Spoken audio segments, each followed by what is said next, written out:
Pada zaman purbakala, jauh sebelum perhitungan waktu manusia mengenal bilangan, ketika bumi masih dibasuh cahaya para dewa dan langit masih rajin menurunkan bisikan gaib kepada mereka yang hatinya bersih, hiduplah seorang perempuan muda yang tengah asyik bermain dengan sebuah benda misterius, benda yang tak pernah dikenali oleh siapapun dari kalangan manusia fana, bahkan para resi sakti yang berguru pada tapa berlapis-lapis pun tak kuasa menyingkap rahasianya. Benda itu, meski diam tak bernapas, menyimpan keagungan yang membuat siapapun yang menatapnya merasa seakan terhempas jauh dari dirinya sendiri, terbawa arus cahaya yang lembut namun mengguncangkan jiwa, bagaikan bintang jatuh dari nirwana yang menyisakan bekas di relung hati. Cahaya itu bukan sekadar sinar, melainkan pesona yang mampu menggugah rasa, membuat dada bergetar, dan menimbulkan ketaksiman sekaligus ketakutan yang samar.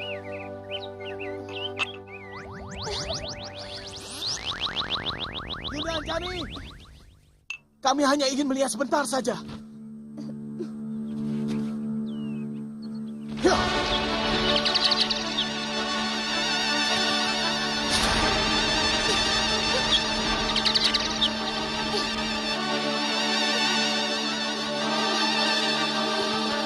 Ya.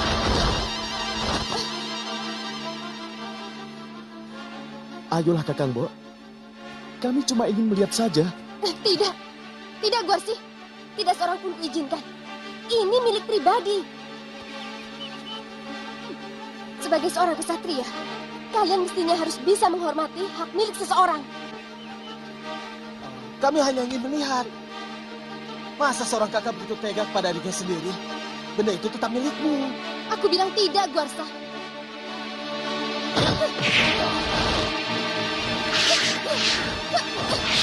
Dua saudara lelaki perempuan itu, Guarsa dan Guarsi, yang sedari kecil selalu dipenuhi api iri hati dan dahaga kekuasaan, mendadak hatinya terbakar ketika melihat benda itu di tangan kakak mereka, Anjani. Tatapan mereka menyala laksana obor yang disulut angin malam, mulut mereka kaku menahan keinginan, dan tangan mereka gemetar seperti hendak meraih.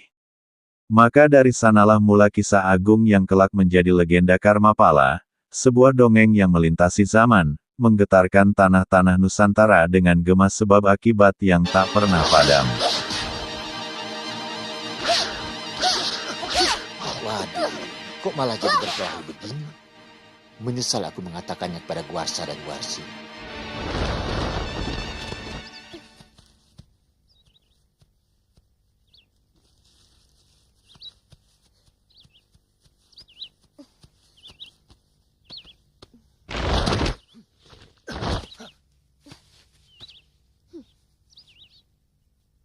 Yunda Anjani. Hei! Hentikan! Pertengkaran kecil segera menjelma jadi badai besar. Suara saling bentak pecah, tangan yang dulu bergandengan penuh kasih kini berubah jadi cakar yang saling mengoyak. Tubuh mereka berloncatan ke udara, menghantam dan menangkis, bergerak cepat laksana kilat yang saling menyambar. Hari yang semula tenang berguncang menyaksikan tiga anak resi Gautama bertikai, matahari di atas pun seolah terhenti, enggan bergerak, terpaku menatap pertempuran panjang yang berlangsung berjam-jam lamanya. Hingga akhirnya, dengan tubuh yang letih dan tenaga terkuras, mereka terhempas keras ke halaman rumah, menimbulkan kegaduhan besar yang tak mungkin tak terdengar. Kalau dengan saudara kandung sendiri kalian sudah mau berkelahi, bagaimana dengan orang lain? Apa pantas putra seorang resi mempunyai sifat seperti ini? Itu kelakuan denawa, sifat kaum biyu. Kami hanya ingin melihat benda yang dimiliki Yunda Anjani, Romo. Dan kami merasa ini menyangkut keadilan Romo Begawan. Romo sudah tidak adil dalam memperlakukan kami. Guarsa, berani kamu bicara seperti itu kepada Romo? Diam-diam Romo telah memberikan pusaka kepada Yunda Anjani. Pusaka? Anjani, pusaka apa yang dimaksudkan adikmu? Tidak ada, Romo. Kegaduhan Ini itu Guarsa dan pun Guarsi mengusik saja yang telinga Resi Gautama, sang ayah, seorang Resi agung yang namanya dipuja oleh raja maupun rakyat, seorang bijak yang tutur katanya selalu menjadi suluh kegelapan. Dengan suara dalam penuh wibawa, ia memanggil ketiga anaknya menghadap. Tatapannya teduh bagaikan telaga, namun di balik keteduhan itu tersimpan ketegasan yang laksana pedang berlapis baja. Ia menasihati mereka agar tak saling menghunus amarah, sebab api pertikaian keluarga hanyalah bara yang membakar diri sendiri. Akan tetapi, dua putranya yang hatinya telah dikuasai ambisi justru membantah. Lidah mereka penuh Benar, dalih, Jembawan. telinga mereka Kamu tertutup melihat Anjani petua. memiliki pusaka? Benar, Gusti Begawan. Beberapa kali tanpa sengaja, hamba melihat Dewi Anjani menimang benda yang berkilauan memancarkan cahaya keemasan.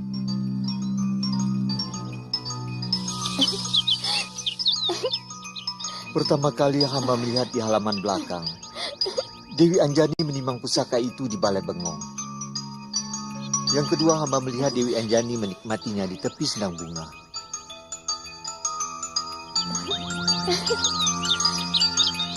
Dari ketiganya sangat mungkin pasti ada yang melakukan dusta.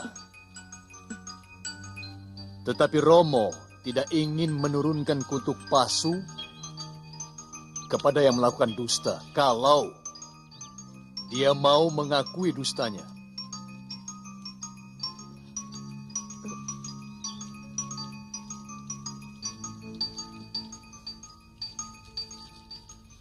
Dari keempat orang ini, kamu yang paling gelisah, Anjani. Romo yakin kamulah yang melakukan dusta. Kamu tahu kenapa kamu gelisah?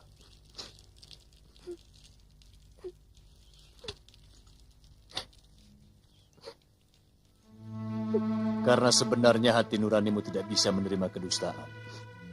Dia akan merasa gerah dan sakit.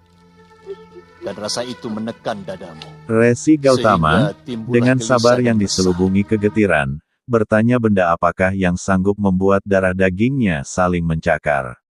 Guarsa, dengan suara lantang yang bercampur serak amarah, memberanikan diri berkata, ia mendengar dari abdi keluarga, seorang Brahmana tua bernama Jembawan, tentang sebuah pusaka bercahaya yang menyimpan kekuatan gaib.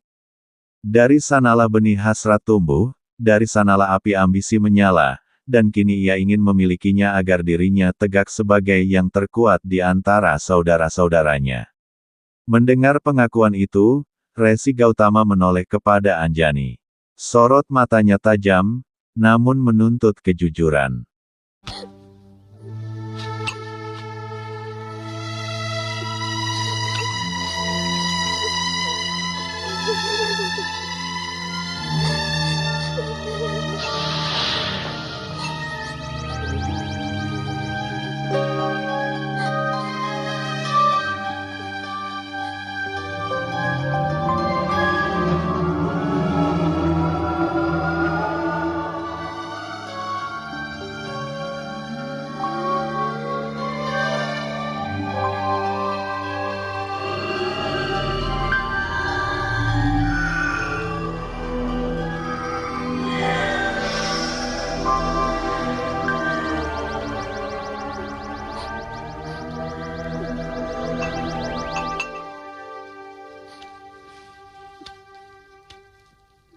Ini yang namanya cupu manik Anjani yang Astajina. sejak tadi membisu, wajahnya menunduk, hatinya bergetar oleh dilema.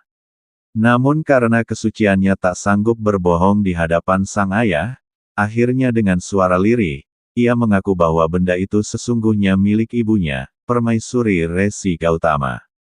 Seketika ruangan berguncang oleh keheningan. Sang ibu pun datang, melangkah masuk dengan wajah yang tiba-tiba pucat pasi, seakan darahnya surut, seakan rahasia yang lama ia kubur kini menyeruak tanpa ampun. Cupu ini milik Betara Surya. Anjani, dari mana kamu mendapatkannya? Ampun, Romo. Ibunda Dewi yang memberikan kepada hamba sebagai hadiah. Anjani, panggil ibumu kemari. Baik, Romo.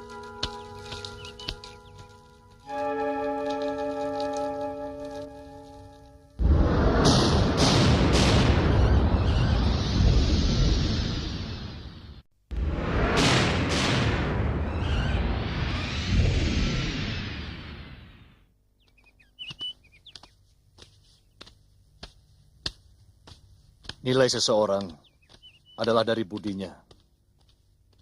Dan keutamaan budi adalah kejujurannya.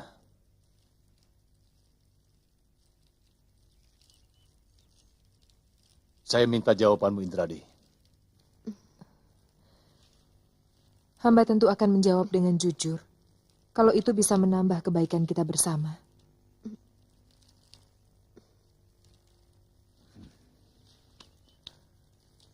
Dari mana Dinda dapatkan cupu manik Astagina ini?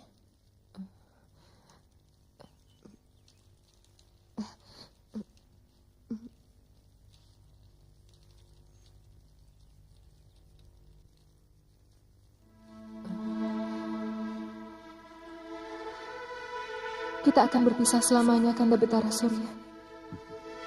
Ia, Sampai yang tugasmu sesungguhnya selesai dahulu sebagai adalah manusia. bidadari kahyangan bernama Hafsari, pernah menjalin ikatan asmara suci dengan Dewa Wisnu, sang pemelihara jagat. Dan benda bercahaya itu, tak lain adalah cupu manik Astagina, saksi bisu cinta sucinya dengan sang dewa. Mendengar pengakuan itu, Resi Gautama merasakan hati dirobek dihianati. Dengan suara bagai guntur yang membelah langit, ia melafalkan kutukan berat.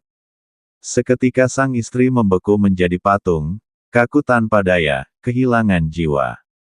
Tangis anak-anaknya pecah, meraung menentang, namun sabda Resi adalah titah semesta, tak bisa ditarik kembali. Terimalah cupu manik Astagina ini. Kalau Dinda sedang murung dan bersedih, bukalah tutup cupu manik Astagina ini.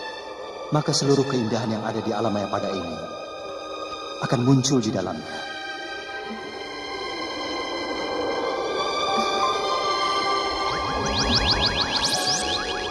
Memiliki cupu manik Astagina ini berarti menguasai dunia.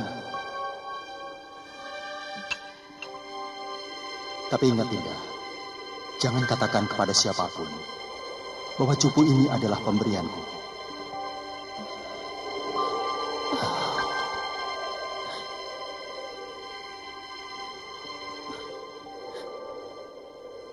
Indradi, jawab pertanyaanku tadi. Nanda, Baik, sedikit menggugah ingatanmu. Cupu manik ini memiliki lambang Dewa Surya. Apakah kamu masih menjalin hubungan asmara dengan kekasihmu semasa di alam kayangan?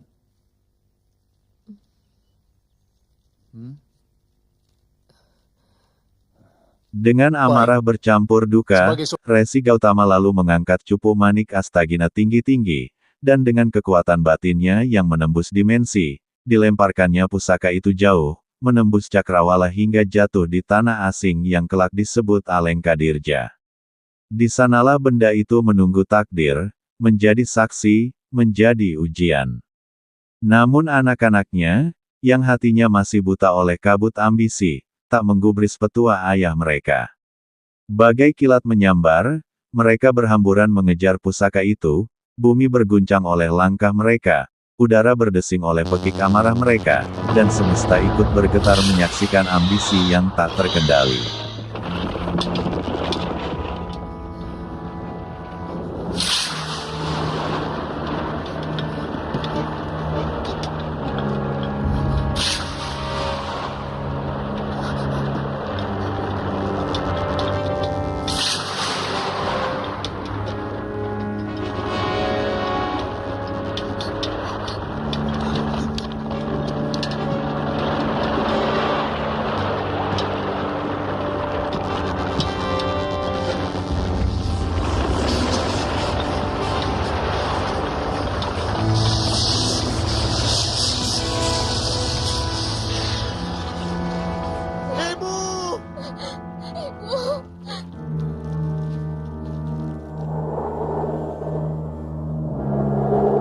Ibu.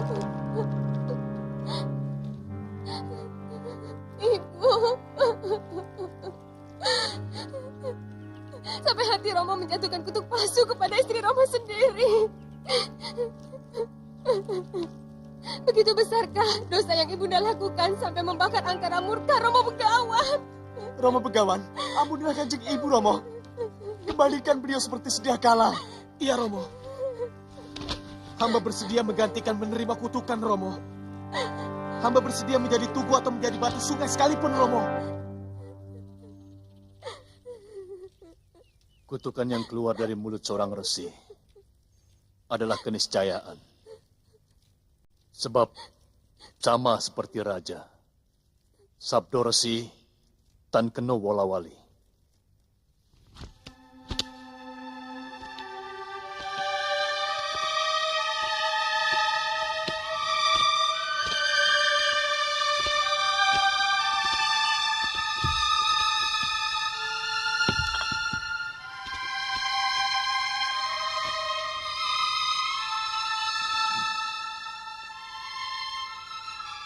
Wujud ibu kalian akan kembali seperti sedia kala.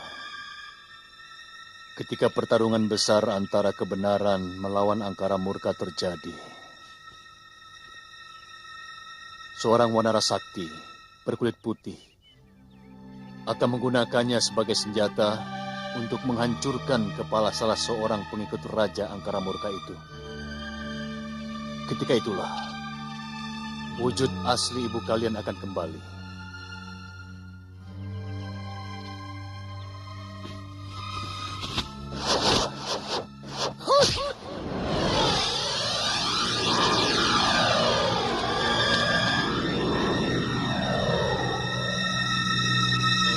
Tugu itu akan jatuh di negeri Alengka, di seberang lautan.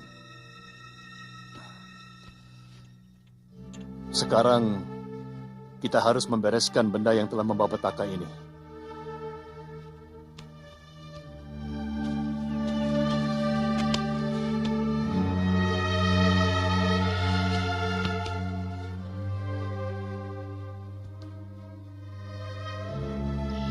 Mungkin yang akan Romo lakukan bukan keadilan yang sempurna. Tapi yang jelas, bukan sebuah ketidakadilan. Romo akan melemparkan cupu pemanik ini sejauh. Siapa yang bisa menemukan cupu ini, dialah yang berhak untuk memilikinya.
Cupu manik akhirnya jatuh menghunjam tanah, meledak dalam cahaya menyilaukan, mencipta sebuah telaga bening laksana kaca suci. Guarsa dan Guarsi yang terbakar oleh keserakahan menerjunkan diri, berharap merebutnya. Namun kutukan gaib menyambut, wajah manusia mereka memudar, tubuh mereka ditumbuhi bulu lebat, suara manusia hilang diganti pekik kera. Dua pemuda gagah kini berubah jadi makhluk rimba, terjerembab dalam nasib nista. Tak lama kemudian, Anjani pun tiba. Ia membasuh wajah dengan air telaga, berharap menenangkan hati. Namun telaga itu telah ditakdirkan jadi pintu kutukan. Tubuhnya berguncang, wajahnya perlahan lenyap, berganti bulu kera menutupi sekujur tubuhnya. Jerit terakhir sebagai manusia meluncur lirih, sebelum raganya benar-benar menjelma makhluk rimba.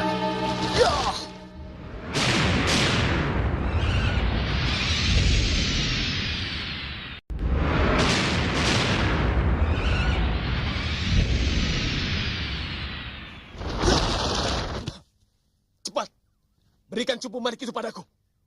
Pasti kamu telah mengambilnya dari telaga itu. Kau yang telah mencurinya. Berikan padaku. Aku yang lebih berhak daripada kau. Kurang ajar. Ya.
Tolong!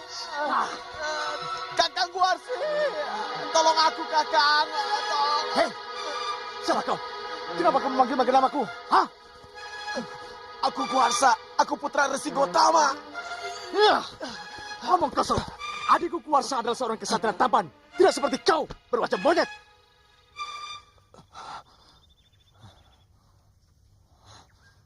Kamu sendiri siapa? Kamu mengaku sebagai Kakang Guarsi. Kakangku Guarsi adalah kesatria perkasa yang berwajah tampan seperti Betara Indra. Sementara kamu seperti kera busuk.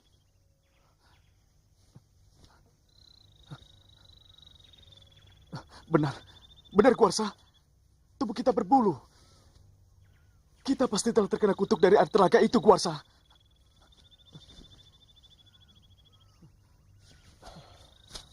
Ya.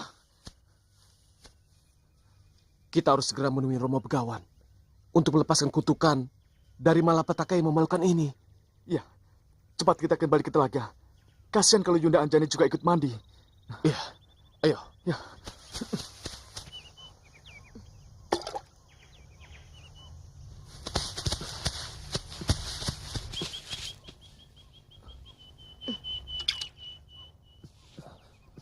Jangan-jangan itu Yunda Anjani. Yunda Anjani! Cepat menjauh dari telaga itu!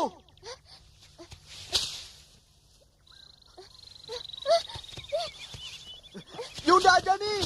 Yunda Anjani!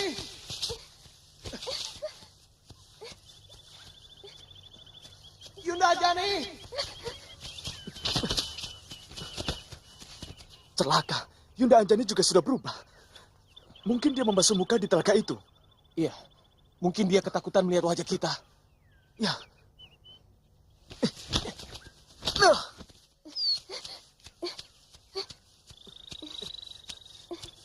Yunda Anjani!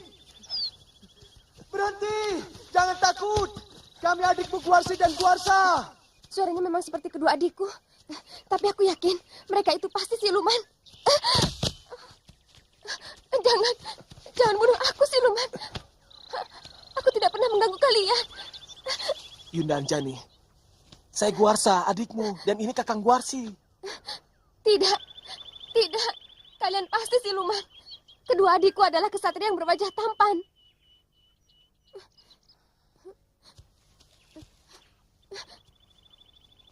Iya, rupanya kita pun terkena kutuk, Yunda Dewi. Tadi Yunda Dewi membasuh muka dengan air telaga. Benar. Kami berdua mencebur ke dalamnya.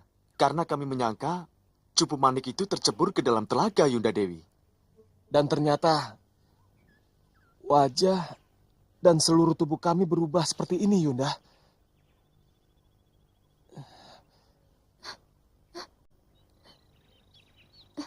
Kita harus cepat menghadap kepada Romo Begawan. Iya.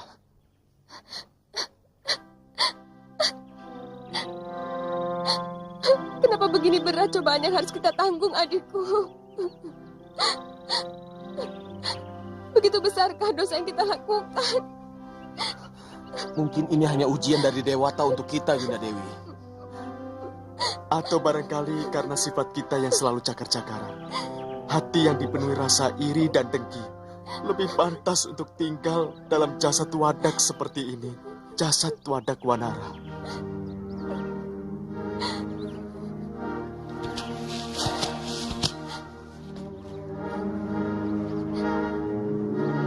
Mungkin Ketiganya sekarang kini kita berdiri sudah tidak saling layak lagi. berhadapan, sama-sama dalam wujud kera.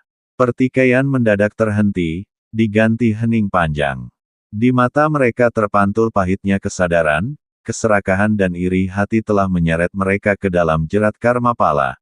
Hukum sebab akibat yang tak bisa dielakkan, tak bisa ditawar, tak bisa ditunda.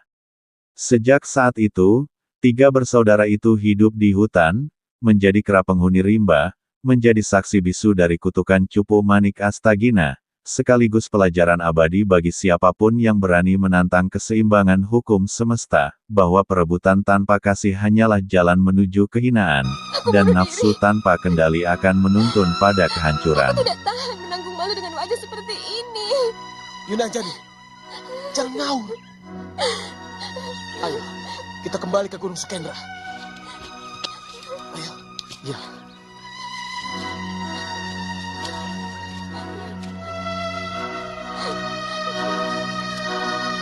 Kalian benar-benar sedang diuji oleh para dewa. Memang sangat berat cobaan ini. Tapi percayalah, setiap cobaan itu akan selalu berujung kemuliaan. Di samping supaya kalian merenungi diri sendiri, kesalahan apa yang kalian perbuat, sehingga Dewata murka dan menjatuhkan malapetaka. Romo, mintalah bantuan kepada Dewa Agung, Romo Resi. Kembalikanlah kami ke bentuk seperti sedia kala. Atau kutuklah hamba sebagai batu untuk mendampingi ibunda, Romo. Hentikan tangismu, Anjani. Pepesten atau suratan dewa, jangan kau sesali. Terimalah dengan dada lapang. Karena sebuah pepesten pasti memiliki kaitan dengan pepesten lain yang sudah disulatkan di kayangan.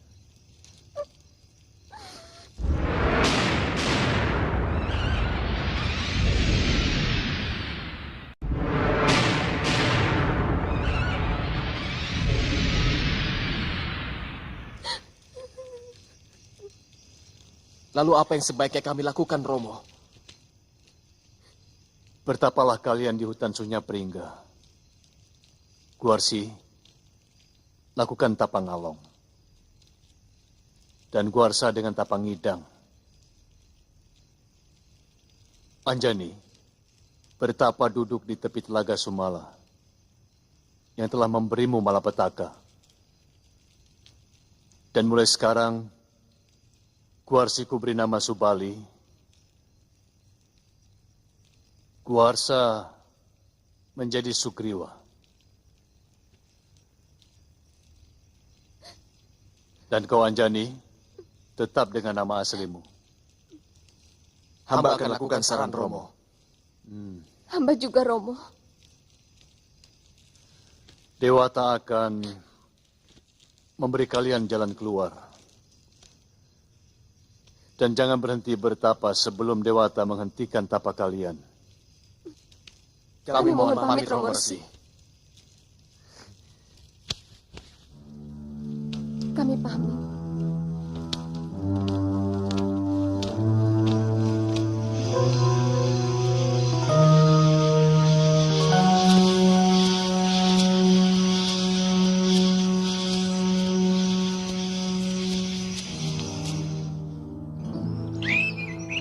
Duh Dewa, mungkin engkau telah murka kepadaku karena aku telah menjatuhkan kutuk palsu kepada istriku Indrani. Tapi kenapa kau timpakan murkamu kepada anak-anakku? Ampuni mereka, Dewa. Jagat Dewa Batara.